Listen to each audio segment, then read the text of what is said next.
সব শঙ্কা সংশয় উৎকণ্ঠা ছাপিয়ে বিশ্বকাপ হচ্ছে বাংলাদেশেই। দেশের বর্তমান পরিস্থিতিতে প্রমিলা টি-20 বিশ্বকাপ আয়োজন নিয়ে চিন্তিত নয় বাংলাদেশ ক্রিকেট বোর্ড। যথাসময়ে বাংলাদেশেই টি-20 বিশ্বকাপ আয়োজিত হবে ক্রিকবাজে প্রকাশিত খবরে এমন আশা ব্যক্ত করেছে দেশের ক্রিকেটের নিয়ন্ত্রক সংস্থা।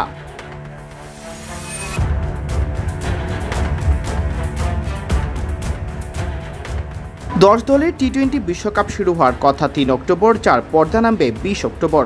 ঢাকা ও সিলেট এই দুই ভেন্যুতে অনুষ্ঠিত হবে বিশ্বকাপের ২৩টি ম্যাচ।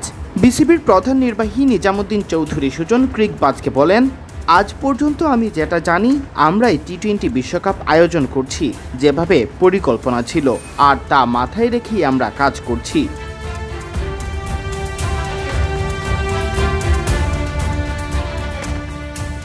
কলম্বোয় আইসিসির সভা শেষে বিসিবি কর্তারা ইতোমধ্যে দেশে ফিরেছেন। বিসিবির নারী উইংয়ের চেয়ারম্যান শফিউল আলম চৌধুরী নাদেল জানান, আমরা আশাবাদী সামনের দিনগুলোতে সব ঠিকঠাক থাকবে। অতীতে কঠিন সময়ে অস্ট্রেলিয়া ও ইংল্যান্ড দল বাংলাদেশ সফর করে গেছে, যখন পরিস্থিতি আরও খারাপ ছিল অথবা করোনা মহামারী ছিল। এখন পরিস্থিতি সময়ের সাথে সাথে ভালো হচ্ছে। আমরা সময় মতো টুর্নামেন্ট আয়োজনের ব্যাপারে প্রস্তুতি নিচ্ছি।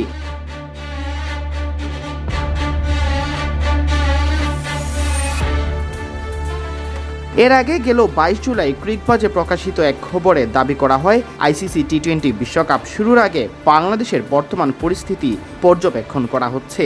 আইসিসির সূত্রের বরাত দিয়ে কলম্বোর বোর্ড সভা থেকে ক্রিকবাজে উদ্ধৃতি করা হয়, আমরা নিবিড়ভাবে পরিস্থিতি পর্যবেক্ষণ করছি।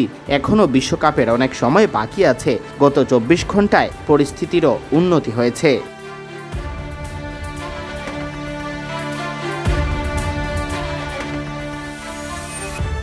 বর্তমানে অবশ্য বাংলাদেশের পরিস্থিতি অনেকটাই নিয়ন্ত্রণে রয়েছে। শুরু হয়েছে নগর জীবনের স্বাভাবিক কার্যক্রমও।